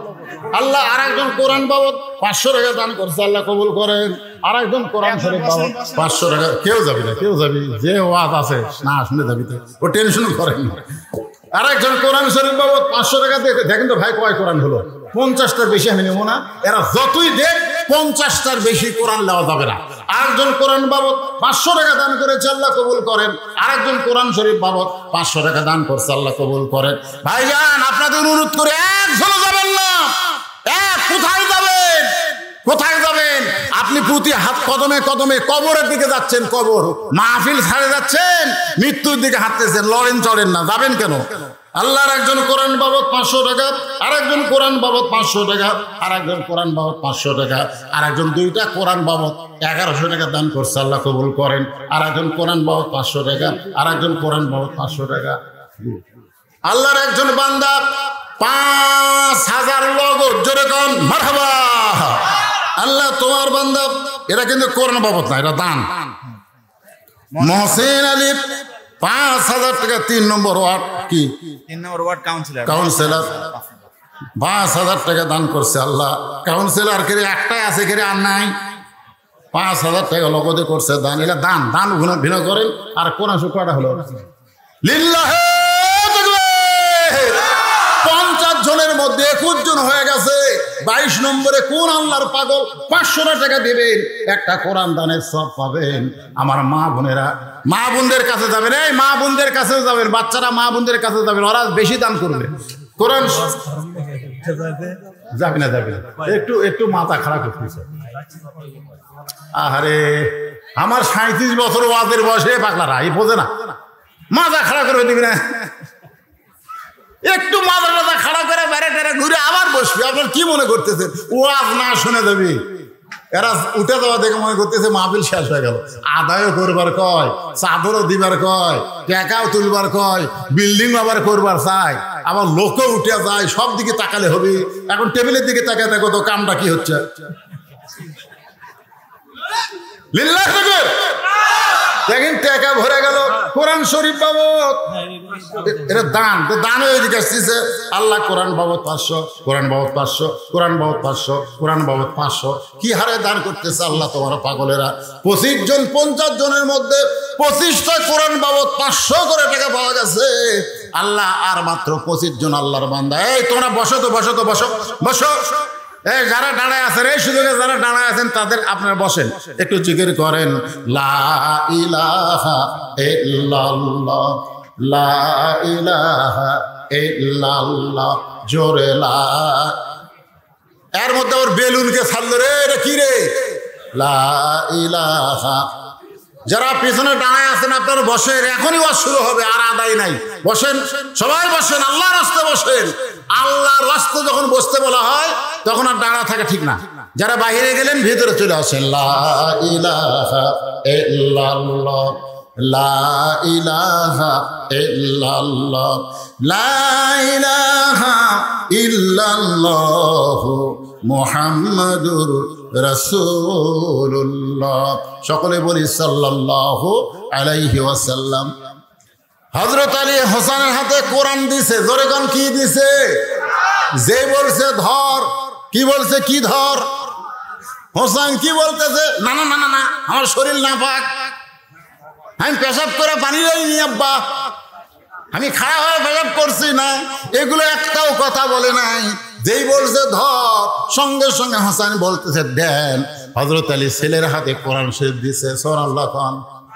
ছেলের হাতে কোরআন শরীফ দিছে। আমিও বলেছি আপনারা সন্তান হাতে কোরআন দেবেন। যারা বিয়ে করেননি তারাও পর্যন্ত হাত তুলেছেন, জোরে কোনো কথা ঠিক কিনা? আমিও হাত তুলছি। আমার তো কোনো ছেলেই নাই, আমার 3টা মেয়ে, 2টার বিয়ে হয়ে গেছে, আর 3 নম্বর ছোটটা বর্তমান তানজিমুল উম্মাহ হাফেজি মাদ্রাসায় কোরআন হেফজ করতেছে। আমার ছেলে নাই, কিন্তু আমি মেয়ে দিয়া সেই হক আদায় করতেছি, জোরে কোন সুবহানাল্লাহ। আল্লাহর বান্দারা একটু শোনেন। আলী হোসেন হাতে কোরআন শরীফ দিয়া এবার অন্দর মহলে ফাতেমার ঘরের দরজায়, ফাতেমার ঘরের দরজা খুলেছে। আপনারা বলেন তো, বাবা মেয়ের ঘরে ঢুকতে গেলে অনুমতি লাগবে, ছেলে মায়ের ঘরে ঢুকতে অনুমতি লাগবে, কিন্তু স্বামী যদি বইয়ের ঘরে ঢোকে আপনার বলেন তো কোনো অনুমতি লাগবে? এ কথা কোন অনুমতি লাগবে? আমি তোমার স্বামী ঘরে ঢুকবার চাই, অনুমতি দাও। বউ কবি আর কি মারতেছে, তুমি ঘরের মধ্যে ঢুকবে। হুন্না লিবাসুল্লাকুম ওয়া আনতুম লিবাসুল্লাহুন্না। আল্লাহ কোরআনে বলেছেন স্বামী হলো বিবির পোশাক, বিবি হলো স্বামীর পোশাক। দরকার হলে এক কম্বলের তলে 2 জন থাকবে, কোনো সমস্যা আছে? হযরত আলী সালাম দিয়া ঘরের দরজা খুলছে। নিজে যেই মাত্র দরজা খুলেছে, আমার মা বোনের যারা পর্দায় আছেন একটু মনোযোগ দিয়ে শোনেন। তাকায় দেখে ফাতেমা বাম হাতে জাঁতা ঘুরাইতেছে। এই ভালো করে খেয়াল করে, বাম হাতে জাঁতা ঘুরাইতেছে আর ডান হাতে আল্লাহর কোরআন তেলাওয়াত করতেছে। বাম হাতে জাঁতা ঘুরাই আর ডান হাতে আল্লাহর কোরআন তেলাওয়াত করতেছে। এই দৃশ্য দেখার পরে হযরত আলীর চোখ দিয়ে পানি পড়তেছে, মনটা এত খুশি। আল্লাহ, আমার ভাঙ্গা ঘরে খাট নাই, পালং নাই, আমার ভাঙ্গা ঘরে টিভি নাই, ফ্রিজ নাই, কিন্তু আমার ভাঙ্গা ঘরে এমন একটা বউ আছে, যেই বউটা আমার ভাঙ্গা ঘর আল্লাহর জান্নাত বানায়া দিছে। বাম হাতে জাতা ঘুরাইয়া জব থেকে ঘুম থেকে আটা করতেছে, আর ডান হাতে আল্লাহর কোরআন তেলাওয়াত করতেছে। সঙ্গে সঙ্গে হযরত আলী কোরআন থেকে জবান ফসকে, ভিতরে যার যা আছে তাই বাড়াবে না, জবান ফসকে বের হয়ে গেছে। রব্বানা পড়েন, রব্বানা আতিনা ফিদ দুনিয়া হাসানাতাও ওয়া ফিল আখিরাতি হাসানা ওয়া কিনা আযাবান্নার। সঙ্গে সঙ্গে ফাতেমা কি করছে? জাতা ঘুরানো বন্ধ, কোরআন পড়াও বন্ধ। জাতা ঘুরান বন্ধ করেছে, কোরআন পড়াও বন্ধ করেছে। কোরআন পড়াও বন্ধ, জাতা ঘুরানো বন্ধ। আলীর কাছে এসে দরজায় পায়ের বুড়া আঙ্গুলে ভর দিয়া স্বামীর কপালে একটা চুমা খাইছে। সুবহানাল্লাহ।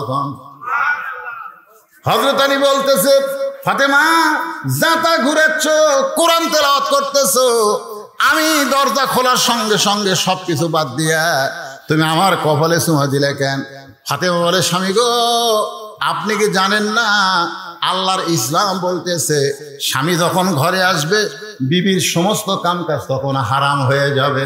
একটা মাত্র কাজ, স্বামীকে খুশি করা। সুবহানাল্লাহ না কেন? হে মায়েরা, যারা পর্দার অন্তরে আছেন একটু ভালো করে শোনেন।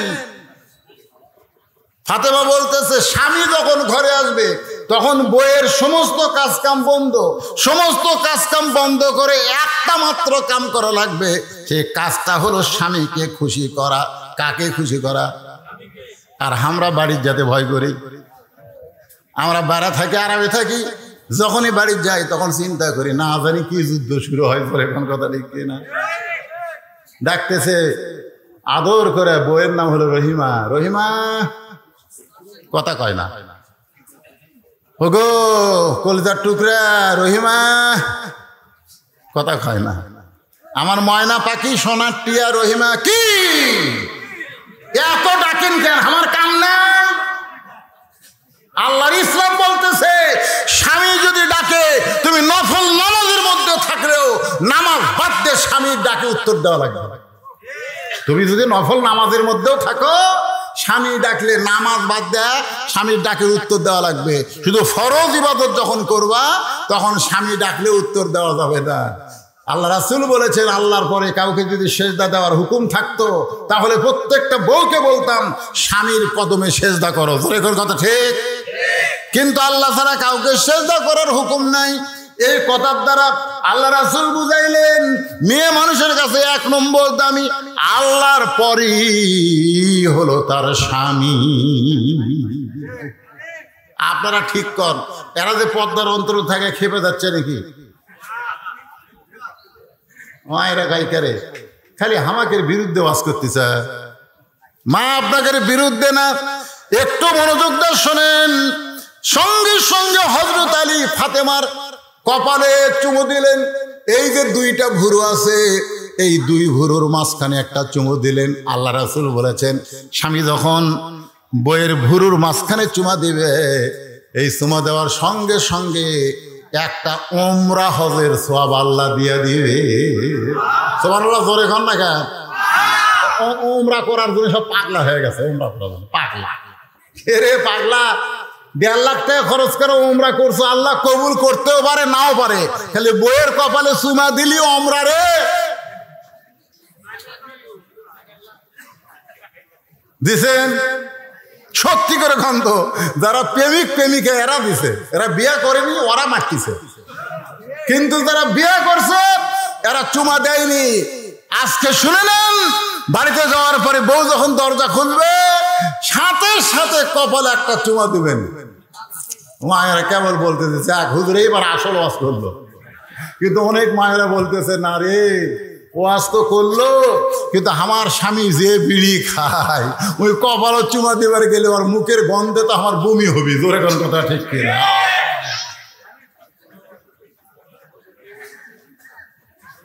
এই জন্য আমি আপনাদের বলবো, যারা বিড়ি খান, সিগারেট খান, বউকে আদর করতে গেলে আগে বড়ই পাতা চাবাবেন। জোরে কোন কিসের পাতা? বড়ই পাতার গরম জলে জাহিলিয়াতিল উলা। আল্লাহু আকবার। আপনারা কোরআন শরীফ তেলাওয়াত শুনলে আল্লাহু আকবার করেন না কেন? আল্লাহু আকবার। আসেন মূল আলোচনায়। ফাতেমা বলতেছে, স্বামী গো, আপনি কোরআন তেলাওয়াত করা বাদ দিয়ে হঠাৎ ঘরের মধ্যে ঢুকলেন, কারণ কি? কোরআন শরীফ পড়া বাদ দিয়ে বইয়ের কথা মনে হয়েছে? সুবহানাল্লাহ কন না কেন? আপনি তো কোরআন পড়তেছেন, আমি অন্দরমহল থেকে আপনার কোরআন পড়া শুনতেছি, সেই কোরআন পড়া বন্ধ করে দিয়ে আপনি হঠাৎ ঘরের মধ্যে কেন ঢুকলেন? আলী বলতেছেন, ঘরের মধ্যে ঢোকার কারণ হলো তোমার হোসাইন। ঘরের মধ্যে ঢোকার কারণ হলো তোমার হোসাইন। যেই বলেছে তোমার হোসাইন, সঙ্গে সঙ্গে ফাতেমার দেহ থরথর করে কাঁপতেছে। হযরত আলী বলে, ফাতেমা, হোসাইন নামটা শুনে তোমার শরীর কাঁপে কেন? আল্লাহ রাসূল বলে, ফাতেমা, তুই কি বলতে পারিস মা, আমি দুনিয়া থেকে বিদায় নেওয়ার পরে সবচাইতে বেশি কষ্ট কে পাবে? ও ফাতেমা, তুই কি বলতে পারিস আমি নবী বিদায় নেওয়ার পর সবচাইতে বেশি কষ্ট কে পাবে? ফাতেমা বলতেছে, বাবা, আপনি বিদায় নেওয়ার কারণে সবচাইতে কষ্ট আমি বেশি পাবো। আল্লাহ রাসূল বললেন, ফাতেমা, তুই বেশি কষ্ট পাবি। শুধু তুই না, আমার সমস্ত উম্মত সাহাবী মিলে যে কষ্ট পাবে, তার চাইতে বেশি কষ্ট পাবে আমার হাসান হোসাইন। রাসূল বললেন, ফাতেমা, আমি দুনিয়া থেকে বিদায় নেওয়ার কিছুদিন পরেই তো তুই দুনিয়া থেকে চলে যাবি মা। তুই হাসানকে নিয়ে কোনো টেনশন করিস না। হাসান হলো অবিকল, আমি নবীর মতো। এখন সুবহানাল্লাহ। হাসান হলো অবিকল, আল্লাহ নবীর মতো। এত ধৈর্য আল্লাহ হাসানকে দিয়েছে। নবী বললেন, হোসেন একটু জেদি, এই হোসেনকে একটু সামলাবি। যে আলী বলেছেন হোসাইন, সঙ্গে সঙ্গে ফাতেমা কাঁপতেছে। হোসেন এমন কি অপরাধ করলো? বলে, কোন অপরাধ করে নাই। কতগুলো মেয়ে মানুষ দরজার দাঁড়িয়ে আছে, ওই মেয়ে মানুষগুলো তোমার সঙ্গে দেখা করবার চাই।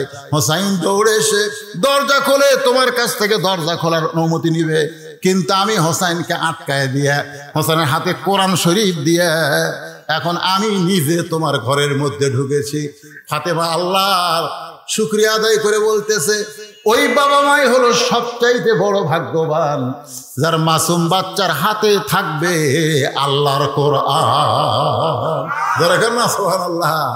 ফাতেমা বলতেছে, ওই বাবা মা হলো সবচাইতে বড় ভাগ্যবান, যার মাসুম বাচ্চার হাতে থাকবে আল্লাহর কোরআন। আলী বলতেছে, ফাতেমা, দরজার মেয়েরা তোমার সঙ্গে দেখা করবে, মেয়েরা তোমার সঙ্গে দেখা করবে, এখন তুমি অনুমতি দাও। দরজা কি আমি খুলে আর অনুমতি হুকুম দিব নাকি? মেয়েরা তোমার সঙ্গে দেখা করবে, তুমি কি দরজা খুলে তার সঙ্গে দেখা করবা? ফাতেমা মুচকি মুচকি হাসের বলে, স্বামী গো, মেয়েদের সঙ্গে দেখা করতে আমার কোনো আপত্তি নাই, কিন্তু আপনাকে কষ্ট করে পর্দার ব্যবস্থা করা লাগবে।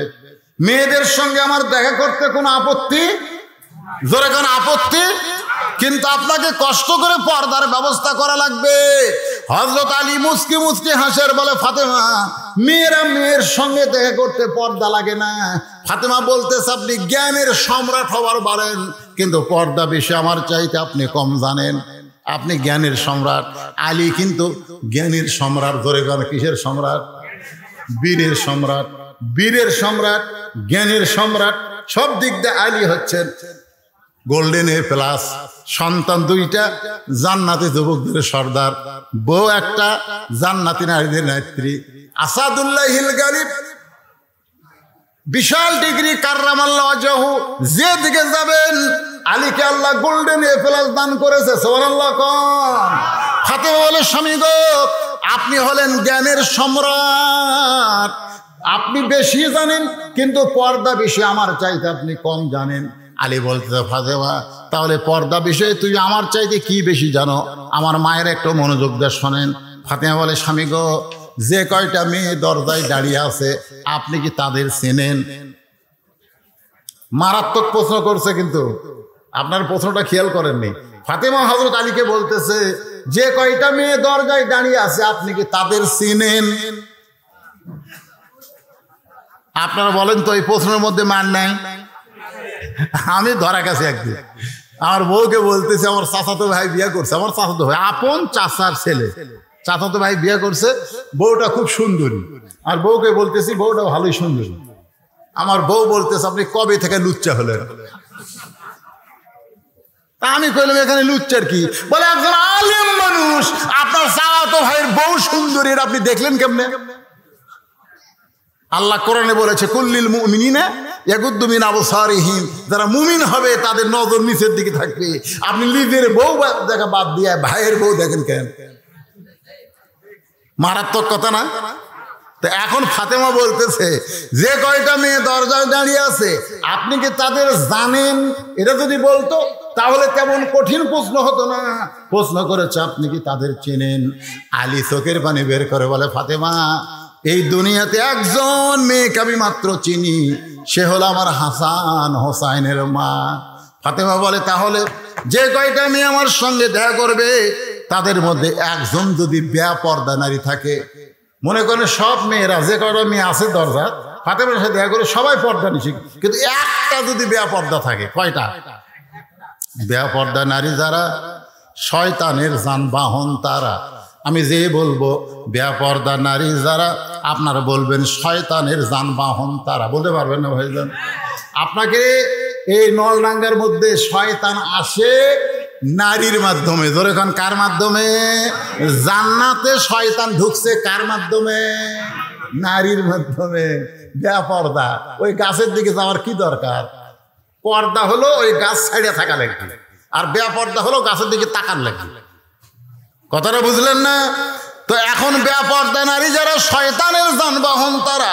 ফাতেমা বলে, স্বামী গো, যে কয়টা মেয়ে আমার সঙ্গে দেখা করবার চাই তাদের মধ্যে একজন যদি বেপরদা নারী থাকে, আর ওই বেপরদা নারী মানে পর পুরুষের কাছে গিয়ে যদি বলে, ফাতেমার চোখের সাইজ এইরকম, ফাতেমার নাকের সাইজ এইরকম, ফাতেমার মুখের সাইজ এরকম, ফাতেমার গায়ের রং এরকম, এই কথা যদি পর পুরুষের কাছে বলে, তাহলে আপনি বলেন আপনার বউ পর্দার মধ্যে থাকে আপনার কি লাভ হলো?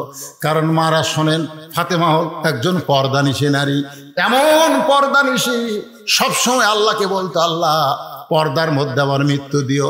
রাতের অন্ধকারে ফাতেমার মৃত্যু হলো, রাতের অন্ধকারেই তাকে দাফন করা হলো।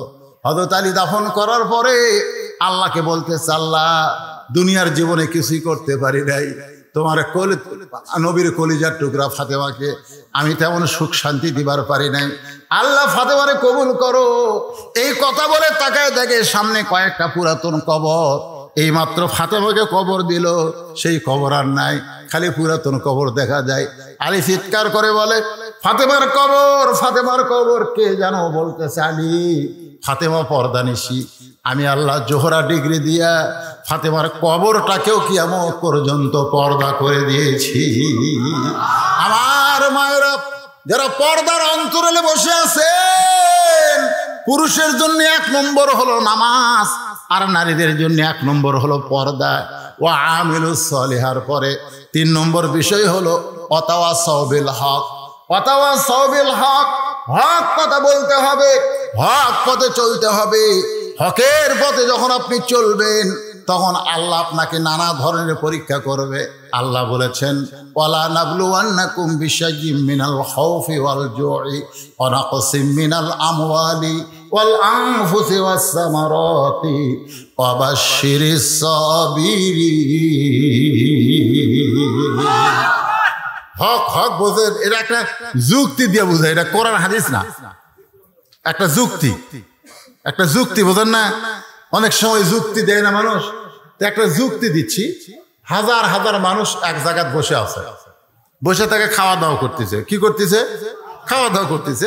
সাইড দিয়ে একটা লোক যাচ্ছে আর বলতেছে, মানুষ নাই রে, মানুষ নাই রে। তো যারা খাওয়া দাওয়া করতেছে তারা সবাই হাসতেছে, হাসতেছে। পাগল, ওই পাগল না হলে এই কথা কয়, মানুষ নাই তো আমরা কি? অথচ কয় মানুষ নাই রে, মানুষ নাই। তখন একজনের কথাটা খুব গুরুত্বপূর্ণ, কই কে রে মানুষ নাই, তাহলে আমি কি রে? আস্তে করে উঠে দেয়, পাগলক ধরছে, ধরে বলতেছে কে রে পাগলা, এই মানুষ নাই তো আমরা কি, মানুষ নাই তো আমরা কি? কই সবাই তো খাওয়া দাওয়া করতেছে, তুই উঠলি কেন? বলে কথাটা আমার খুব অন্তরে লাগছে, আমি তোর কাছে জানতে চাই। বলে জানবি না দেখবি? তুই মানুষ নাই এটা জানবি না দেখবি? তা আপনারা বলেন তো, জানা ভালো না দেখা ভালো? দেখা ভালো না? আজকে মানুষ নাই রে আমি যদি বলি বাংলাদেশে মানুষ নাই রে, তখন আপনারা খেপে যাবে, হুজুর মানুষ নাই দেখান তো। তাহলে কেন বলতেছে কুত্তার বাচ্চা ফুটফুটে সুন্দর? চিন্তা করে দেখে। তো এখন সাইডে বলতেছে দেখ, তাকায় দেখে 15-20 জন মানুষ, আর বাদ বাকি সব শিয়াল কুত্তে। মানুষই শিয়াল কুত্তের রূপে খাওয়া দাওয়া করতেছে। বলে ভাই কি দেখলাম? কয় যা দেখলি জবান বন্ধ কর, বলিস না। কালের কলিকালের জামানা, হক বলতে মানা, আসল কথা বললে তোমায় জেলে দিবে রে। সবাই বলেন কলিকালের জামানা, হক কথা মানা, আসল কথা বললে তোমায় জেলে দিবে রে। এরপরে হক কথা বলতে হবে, ওয়াতাসাবিল হক, হকের দাওয়াত দেওয়া লাগবে। আমাদের হক পথে থাকতে হবে, কষ্ট হবে, বিপদ হবে, মুসিবত হবে। আল্লাহ বলেছেন এর মধ্যেও লাস্টে বলতেছে ওয়াতাওয়াসাবিস সবর, আয়াতের মধ্যেও বলেছেন ওয়াবাশশিরিস সাবিরিন। জোরে কোন কথা ঠিক কিনা? হক পথে থাকতে গেলে কষ্ট আসলে আপনাকে ধৈর্য ধারণের কথা বলতেছে। সূরা আসরের শেষ পয়েন্টটা একটু মনোযোগ দিয়ে শোনেন। বিয়ে হয়েছে মেয়েটার, কোনোদিন বাচ্চা হয় নাই, এবার প্রথম বাচ্চা হবে। প্রথম বাচ্চা হবে, আপনি বলেন তো ও কি প্রসব বেদনার খবর জানে? এজরগণ জানে? প্রসব বেদনা যখন শুরু হয়েছে, আমি আমার বউকে বলছি যে তোমার যখন প্রসব বেদনা শুরু হয়, বেদনাটা কিভাবে হয়? আমার বউ কয় আপনি স্বামী হইয়া প্রসব বেদনার খবর শুনে কি করবেন? আমি কইলাম ওয়াজ করা লাগবে, ওয়াজ করা লাগবে। আমি মানুষের বউয়ের কাছে তো শুনবার পারবো না, তুই আমার বউ আমাকে বল। আমার বউ বল স্বামী গো, প্রসব বেদনা বাচ্চা নিজ দিক দিয়ে প্রসব হয়, কিন্তু বেদনা ওঠে কলিজার দিকে। ধরে কোন দিকে? কলিজার দিকে। এসে কলিজা কেমন ভাবে খামচা দিয়া ধরে, চিৎকার করে বলে মরে যাব, বিষ খাবো, গলার দড়ি দিব, এই জীবন রাখবো না। প্রথম প্রসব বেদনায় চিৎকার করে যখন বলতেছে, দাদি নানি দৌড়ে এসে দরজা বন্ধ করে দিয়ে শোয়া দেয়। শোয়া দিয়া নরম কাপড় ঠান্ডা পানির মধ্যে চুবড়াইয়া কপালে দিয়া কয় ধৈর্য ধর, ওয়াতাসাবিস সবর, ধৈর্য ধর, ধৈর্য ধর, মাও হবি, মাও হবি। আর এই কষ্ট সহ্য করতে পারবি না, ধৈর্য ধর, মায়ের পায়ের তলে সন্তানের জান্নাত। জোরে গান সুবহানাল্লাহ। মা হবি, ধৈর্য ধর, ধৈর্য ধর। এখন দাদি নানির কথা কলিজা ছেড়ে যাচ্ছে, তারপরও দাঁতের ওপর দাঁত দিয়ে ধৈর্য ধরতেছে। এমন ধৈর্য ধরছে, কান্দন আসতেছে, চোখ দিয়ে পানি পড়তেছে, কিন্তু জবান আর খুলতেছে না, কারণ ধৈর্য ধরেছে। কিছুক্ষণ পরে করে একটা বাচ্চার সাউন্ড পাওয়া গেল। মা বেহুশ হয়ে গেছে, বাচ্চাকে গোসল করাইয়া ওই বাচ্চা এনে যখন মায়ের বুকের উপরে দেয়, মা কিন্তু বেহুশ হয়েছিল বাচ্চা হওয়ার সময়, কিন্তু বাচ্চাকে গোসল করে যখন মায়ের বুকে দেয়, মা হুঁশ ফিরে পায়া বাচ্চাকে জিব্বা বের করে বাচ্চার মুখে ঠেকায়। দাদি নানি তিরস্কার করে বলে লাত্তি মার, এক লাত্তি মার। বের হওয়ার সময় তোর এত কষ্ট দিচ্ছে, তুই না গলার দড়ি দিবার চালি, বিষ খাবার চালি, আবার তাকে চুমা দিচ্ছিস কেন? মা কান্দের বলে দাদি, কষ্ট সহ্য করার পর এত বড় নিয়ামত, এত বড় শান্তি আমি আগে বুঝতে পারি নাই। আজকে বাংলাদেশে হক পথে থাকার কারণে প্রসব বেদনার মতন যারা কষ্ট পাচ্ছেন, একটু ধৈর্য ধরেন, একটু দাঁতের উপর দাঁত দিয়ে থাকেন। মা যেমন সন্তান বুকে পাইয়া সব কষ্ট ভুলে যায়, একদিন কোরআনের শুধু ওয়াজ হবে না, কোরআনের বিজয় বাংলার জমিনে হবে, সেদিন আর আল্লাহওয়ালার কষ্ট থাকবে না। আল্লাহ তাআলা আমাদের সকলের জীবনে কবুল করুক। জোরে গান আমিন।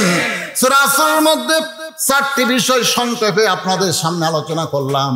আল্লাহ বক্তা শ্রোতা সবাইকে আমল করার তৌফিক দান করুক। সকলে বলে আল্লাহুম্মা আমিন, আল্লাহুম্মা আমিন। দুটা হাত তুলি আল্লাহর কাছে। আল্লাহ, কত কষ্ট করে মেহনত করে আজকের জান্নাতের বাগান লাগছে। আল্লাহ, বৃষ্টি হয়েছিল, মাহফিল ভাঙে নাই। আল্লাহ, কত টেনশন করেছে তোমার নবীর ঘর মাদ্রাসার জন্য, শেষ পর্যন্ত মাহফিল হয়েই গেল। আল্লাহ, তোমার বান্দাদের নিয়ে হাত তুলেছি, আমার মা বোনেরা পর্দার মধ্যে হাত তুলেছে। আল্লাহ, আমরা যারা হাত তুলেছি, রব্বির হামহুমা, সবাই বলেন রব্বির হামহুমা কামা রব্বায়ানি সগীরা। যাদের বাপ মা কবরে গেছে, আল্লাহ কবরকে জান্নাত বানায় দাও। এই মাদ্রাসাকে কিয়ামত পর্যন্ত কবুল করো। আল্লাহ, এই মাদ্রাসায় নগদে বাকিতে যারা দান করেছে, সকলের দানগুলোকে কবুল করো। ওসমান গনির সঙ্গে জান্নাত দিও। সভাপতি সাহেবকে কবুল করো, সহসভাপতিদের কবুল করো, প্রধান অতিথি বিশেষ অতিথিদের আল্লাহ তুমি কবুল করো। আমার প্রশাসন ভাইদেরকে আল্লাহ তুমি কবুল করো। আল্লাহ, যারা মাহফিলের সর্বাত্মক সহযোগিতা করেছে, আল্লাহ তাদের সকলেই কবুল করো। মাদ্রাসার কমিটির সভাপতি, মাদ্রাসার কমিটির সহসভাপতি, মাদ্রাসার সেক্রেটারি, মাদ্রাসার কেশিয়ার, মাদ্রাসার দাতা সদস্য, মাদ্রাসার মুহতামিম, মাদ্রাসার তালবেলেন, মাদ্রাসার ওস্তাদ, আল্লাহ সকলকেই তুমি কবুল করো। আল্লাহ, কিয়ামত পর্যন্ত এই নলডাঙ্গার ঈদগাহ ময়দান থাকবে, এখানে মাদ্রাসা মসজিদ থাকবে। আল্লাহ তুমি কবুল করে নাও।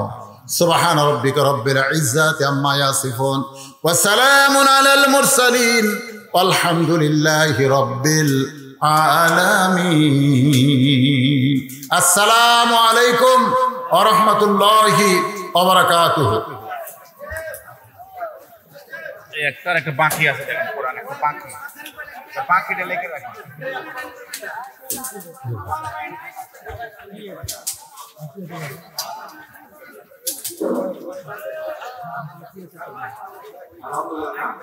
আমরা